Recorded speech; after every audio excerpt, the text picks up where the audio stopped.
लो जी, series का दूसरा match भी टीम इंडिया हार चुकी है ऑस्ट्रेलिया के खिलाफ। ये मैच जो आज एडिलेड में खेला गया, इसमें ऑस्ट्रेलिया ने टॉस जीता और भारत को बल्लेबाजी का न्योता दिया। टॉस तो हम रोहित शर्मा की कप्तानी में भी हारते थे, लेकिन वहां मैच जीत जाते थे सभी। यहाँ टॉस टॉस भी हार रहे हैं और मैच भी हार रहे हैं। आज मैच देखने का मूड ही नहीं था, ना खेलने वालों का मूड था, ना ही देखने वालों का कोई मूड था। जैसे ही मैच शुरू हुआ, काफ़ी बोरिंग सा लग रहा था, क्योंकि समझ नहीं, कोई इंटरेस्ट नहीं था मैच का। इस मैच को देखते हुए वाइब ऐसी आ रही थी जैसे 2024 में वाइब आ रही थी। अरे कहना क्या चाहते हो? 24 के आईपीएल में वाइब आ रही थी मुंबई इंडियंस के मैच देखने में, क्योंकि रोहित शर्मा से कप्तानी लेकर हार्दिक पांड्या को दी गई थी। वैसा ही कुछ सीन अभी इस टीम इंडिया में लग रहा है, क्योंकि रोहित शर्मा कुछ और कर रहे होते हैं, शुभमन गिल कुछ और कर रहे हैं। आज भी एक समय जब अर्शदीप को रोहित शर्मा कुछ समझा रहे थे, तभी मिड ऑन पर शुभमन गिल खड़े हुए थे। वो ऐसे देख रहे हैं, भाई तू जा करीब, कुछ सीख ले, कुछ तेरे भी दिमाग में पड़ जाएगा। वो इतना एक्सपीरियंस कप्तान है, उसने 2 ट्रॉफी जिताई हैं, तीसरा भी लगभग जिता ही दिया था। उसके पास जा, कुछ सीख, वो क्या कह रहा है, कोई टैक्टिक्स सीखनी होती है ना। पता नहीं, देखकर लग ही नहीं रहा कि ये टीम एकजुट है। पता नहीं ये कप्तानी का मसला है, या जो रोहित शर्मा और विराट कोहली को टीम से निकालने की जो साजिश कह रहे हैं, वो चल रही है। अब तो साजिश करने की ज़रूरत नहीं है, मुझे लगता है। जैसे उनकी परफॉर्मेंस हो रही है, वो खुद ही बाहर चले जाएँगे। इनकी परफॉर्मेंस को देख कर लग रहा है। विराट कोहली ने पहले मैच में भी 0 किया 8 गेंदों में, आज थोड़ी-सी तरक्की की, आज 4 गेंदों में 0 कर दिया। ऐसे तो नहीं चलने वाला। अब सिर्फ़ एक ही मैच बाकी है, उसमें क्या 150 कर देंगे, वो 200 कर देंगे, मुझे नहीं लगता। क्योंकि बात रनों की नहीं है, बात है कॉन्फिडेंस की। उनका कॉन्फिडेंस बिल्कुल ज़ीरो हो चुका है बल्लेबाज़ी में। उन्हें 2 गेंदें छोड़ी, 5th-6th स्टंप पे थी जो, तीसरा गेंद उनका 4th स्टंप पे आया, उन्होंने रोक लिया।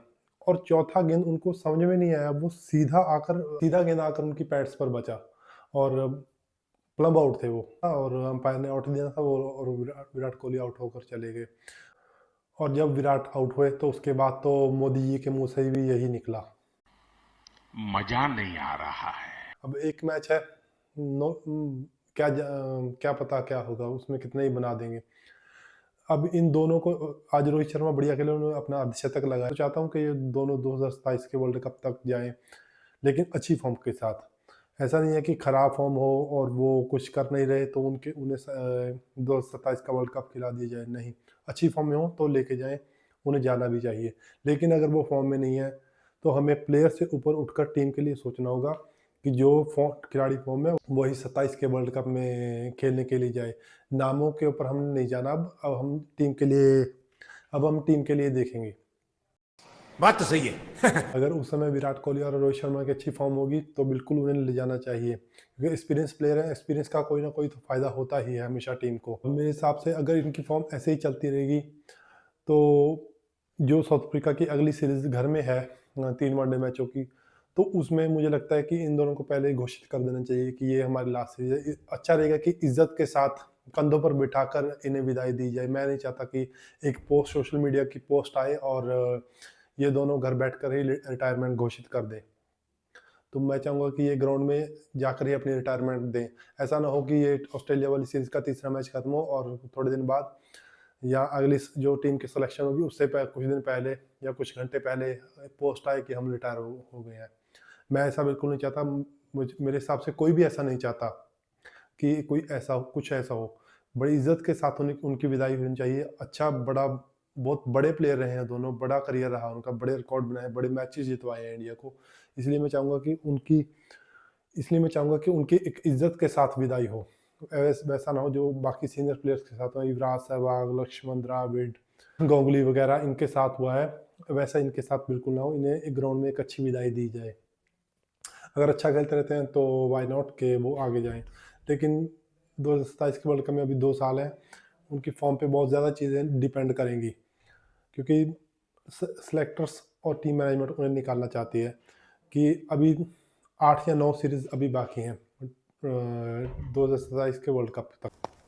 ये तो लेटेस्ट न्यूज़ है। कि अगर उसमें ये तो होने नहीं वाला कि हर सीरीज़ में वो 1-2 शतक बनाते रहेंगे विराट और रोहित।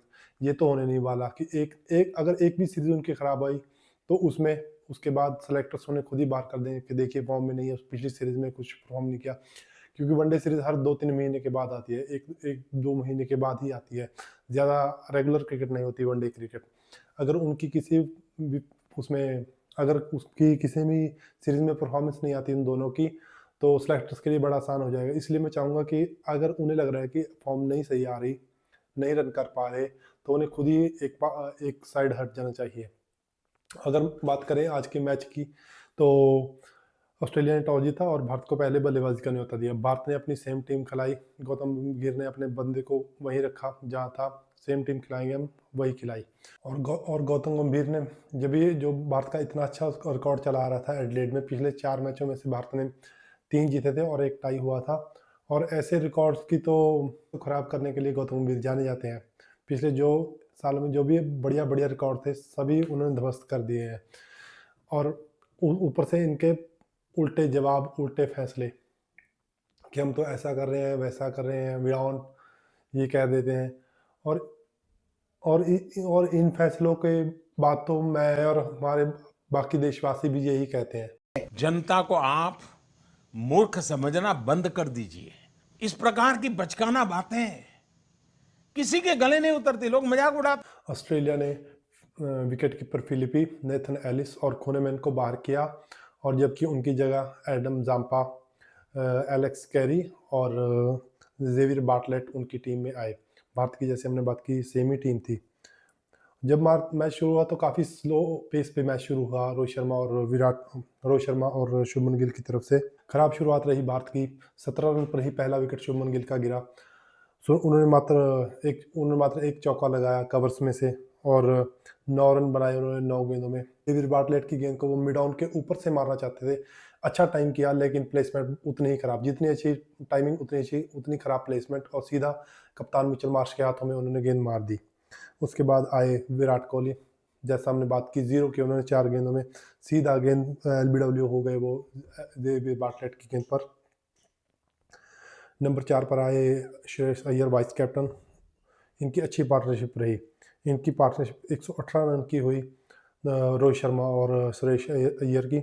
श्रेयस अय्यर ने किए 61 रन किए 77 गेंदों में 7 चौकों की मदद से। बैड लक रही, एडम जम्पा का गेंद इनसाइड एज हुआ और वो बोल्ड हो गए। रोहित शर्मा ने किए 73 रन 57 गेंदों में 7 चौके और 2 छक्के, पुल के जो वो लगाते हैं। तीसरा छक्का भी वो वैसे ही पुल का लगाना चाहते थे मिचेल स्टार्क की गेंद पर, लेकिन पूरी तरह से टाइम नहीं हुआ और हेजलवुड ने वही फाइन लेग पे उनका कैच पकड़ लिया।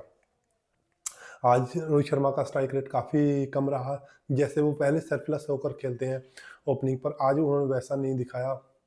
मुझे नहीं पता क्या कारण है, लेकिन आज उनकी इनिंग थोड़ी सी स्लो रही मुकाबलतन, अगर हम कंपेयर करें पहले की उनकी इनिंग्स के लिए। नंबर 5 पर एक बार फिर से अक्षर पटेल, उन्होंने 44 किए, एक बार फिर से बढ़िया पारी खेली उन्होंने 41 गेंदों में 5 चौकों की मदद से। वो एक एडम जम्पा को एक छक्का लगाना चाहते थे पुल कर, लेकिन बिल्कुल छक्के के पास उनकी कैच हो गई। मिचेल स्टार्क ने उनका बड़ा अच्छा कैच पकड़ा।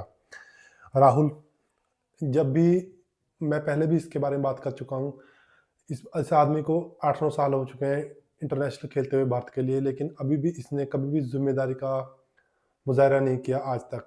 कुछ मैच में करता है, लेकिन ज़्यादातर मौक़ों पर ये फेल ही होते हैं। आज भी उन्होंने 11 रन किए 15 गेंदों में 1 चौके की मदद से, और जैम्पा की गेंद पर सीधा बोल्ड हो गए वो। मुझे इसकी समझ नहीं आती। इस आदमी की वजह से संजू सैमसन का पूरा करियर ख़राब हो चुका है, अगर आपको पता हो तो।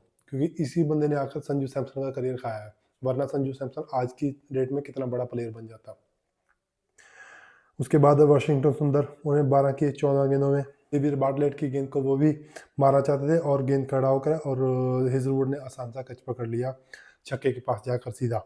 नीतीश रेड्डी ने किया 8-10 गेंदों में 1 चौके की मदद से एक छक्का लगाना चाहते थे वो, और गेंद थोड़ा सा घूम गया और स्टंप कर दिया एलेक्स कैरी ने एडम जम्पा गेंद पर।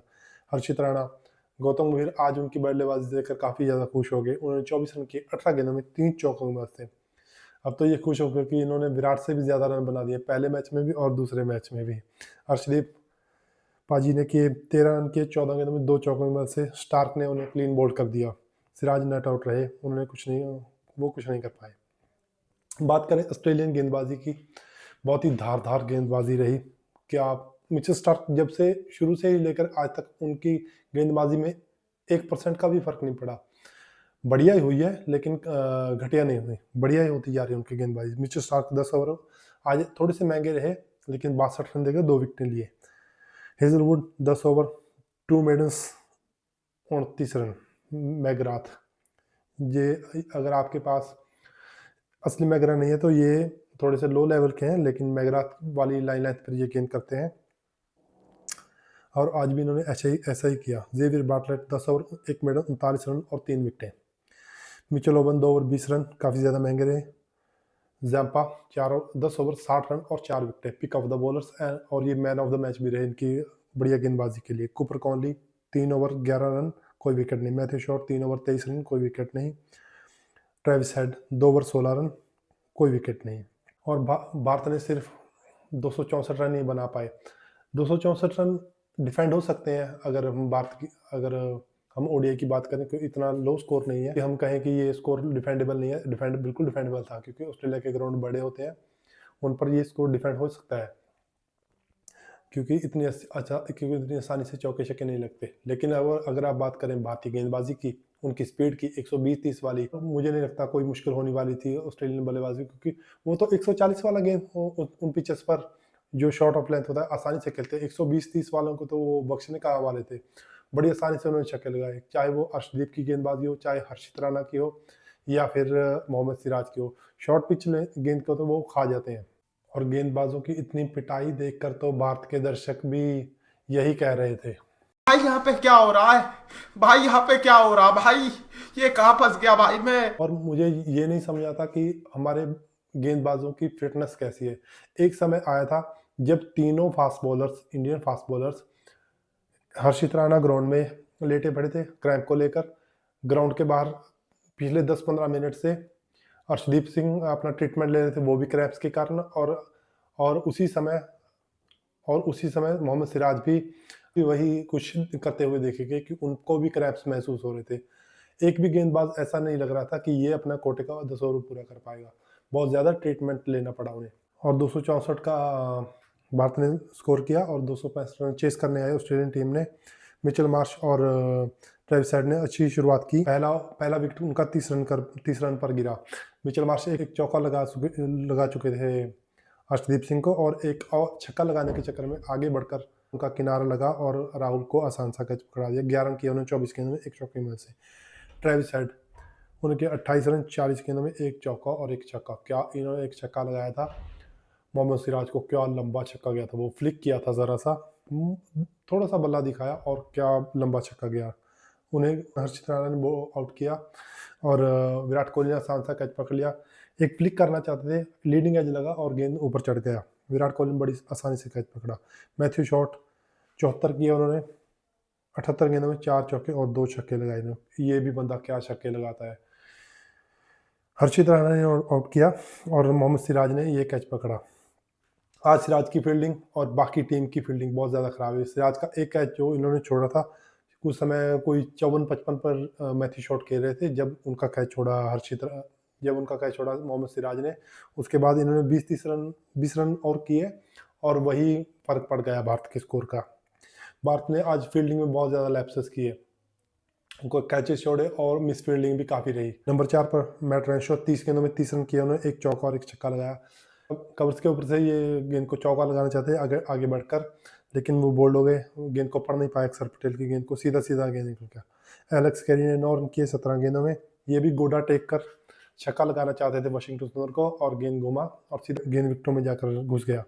कूपर कॉनली, ये बंदे ने क्या बल्लेबाजी की। ये शरीर का इतना कमज़ोर दिखता है ना, लेकिन ये बंदे ने क्या छक्के लगाए हैं भाई। एक छक्का इन्होंने लगाया था मोहम्मद सिराज को सीधा था, लॉन्ग ऑफ के ऊपर से सीधा सिराज को, क्या छक्का लगा था वो सीधा। और एक चौका इन्होंने लगाया था हर्षित राणा को। वो मैं कह रहा हूँ कवर्स का फील्डर मात्र गेंद से कोई 8-10 फीट दूर होगा, उसके पास भी कोई चांस नहीं बना, इतनी तेज वो चौका गया था। बड़ी बढ़िया बल्लेबाजी की कूपर कॉनली ने। उन्होंने 61 रन के 53 गेंदों में 5 चौके और एक छक्का लगाया उन्होंने, वो नॉट आउट रहे। मिच ओवन, ये बंदे भी ने भी क्या बल्लेबाजी की है। इसने एक छक्का, क्या छक्के लगाए हैं। 2 चौके लगाए और 3 छक्के लगाए इस बंदे ने। 36 रन किए मात्र 23 गेंदों में। वाशिंगटन सुंदर की गेंद को एक और छक्का लगाने के चक्कर में ये अर्शदीप सिंह के द्वारा कैच किए गए। ज़ेवियर बार्टलेट ने किए 3 रन 5 गेंदों में। अर्शदीप सिंह ने गेंद किया और शुभमन गिल ने आसानी से ये कैच पकड़ लिया मिड ऑन पर। मिचेल स्टार्क ने किए 4 रन 7 गेंदों में, एक चौका लगाया, स्ट्रेट ड्राइव किया था इन्होंने। और सिराज ने गेंद किया और आसानी से पॉइंट पर कैच पकड़ा दिया इन्होंने अक्षर पटेल को। एडम जाम्पा एक ही गेंद के लिए और कोई रन नहीं बनाया और इन दोनों की जोड़ी ने ही 265 रन चेस कर लिए। बात करें भारतीय गेंदबाजी की, 10 ओवर में 4 run 1 wicket Mohammed Siraj. Arshdeep Singh 8.2 overs 41 run और 2 विकेटें। और गौतम गंभीर की बात करें, हर्षित राणा की बात करें तो 8 ओवर में 59 रन और 2 विकेटें। 2 विकेटों को छोड़ दिए और 8 ओवर में 59 रन दे गया ये भाई। और खिला लो इसे। और ना खिलाओ कुलदीप यादव को। कुलदीप यादव को लेकर क्यों गए हैं अगर आप उन्हें खिलाना ही नहीं चाहते? अगर आपको ज़्यादा ऑलराउंडर्स चाहिए, एक जो स्पेशलिस्ट गेंदबाज होता है वो स्पेशलिस्ट ही होता है और उसकी जगह टीम में बनती है हमेशा से। अब मुझे नहीं पता आप किसको निकालने वाले हो, लेकिन कुलदीप यादव को टीम में डालना ही होगा। जो स्पेशलिस्ट होता है वो विकेट टेकर गेंदबाज है कुलदीप यादव। उन्हें अगले मैच में आपको खिलाना ही होगा अगर थोड़ी बहुत इज्जत बचानी चाहती हो। सीरीज तो गई, सीरीज तो 2-0 हो चुकी है। अगर आपको अगले मैच में थोड़ी बहुत इज्जत बचानी चाहते हो आप, तो कुलदीप यादव को मेरे हिसाब से टीम में प्लेस मिलनी चाहिए। वाशिंगटन सुंदर ने किए 7 ओवर 37 रन और 2 विकेटें। बढ़िया गेंदबाजी रही इनकी। रेड्डी 3 ओवर 24 रन, कोई विकेट नहीं। अक्षर पटेल 10 ओवर 52 रन और 1 विकेट। डिसेंट गेंदबाजी रही, कोई ज़्यादा खराब नहीं, कोई ज़्यादा बढ़िया नहीं। और इसी तरीके से भारत ने ये दूसरा मैच भी गंवा दिया और अब भारत सीरीज में 2-0 से ये सीरीज हार चुका है। अब एक डेड रबर बचा है जो 2 दिन बाद खेला जाएगा, आखिरी मैच सीरीज का। देखते हैं भारत वाइट वॉश बचा पाता है या नहीं। कोशिश रहेगी कि भारत तीसरा मैच कम से कम जीत पाए और अपनी थोड़ी बहुत इज्जत बचा पाए। और विराट को इस मैच में परफॉर्म करना होगा क्योंकि रोहित शर्मा आज अर्धशतक लगा चुके हैं। उन पे प्रेशर थोड़ा सा कम होगा और विराट पे बहुत ज़्यादा होगा क्योंकि इस सीरीज से पहले कहीं तो पैट कमिंस ने कहा था कि विराट को हम इस सीरीज में 100 रन टोटल नहीं करने देंगे। उस भाई का तो खाता ही नहीं खुल पा रहा है, ऐसा उन्होंने काली जुबान बोली है कि अभी 2-0 हो चुके हैं। अब तीसरे मैच में 100 छोड़िए, आप खाता खोलने का वो देखिए कि कुछ जीरो तो तोड़े, जीरो तो काटें वो। और पैट कमिंस ने ही पहले ही भी कहा था कि 1 लाख के करोड़ को चुप कराने में बड़ा मजा आएगा और उन्होंने कराया भी 2023 के वर्ल्ड कप के फाइनल में। मुझे लगता है वो भी कोई बाबा है, जो कहते हैं वही सच हो जाता है। बंदे में भाई हौसला है, बंदे में बहुत ज़्यादा हिम्मत है कि वो ऐसे बयान देता है और वो अपने बयान को सच भी कर देता है। बड़ी सल्यूट करना चाहेंगे हम पैट कमिंस को, उनके खेल के लिए और उनकी भविष्यवाणियों के लिए। तो आपको मैच देखकर मज़ा आया? नहीं। मज़ा आएगा भी कैसे, क्योंकि जब भारत हारता है तो कभी किसी को अच्छा नहीं लगता।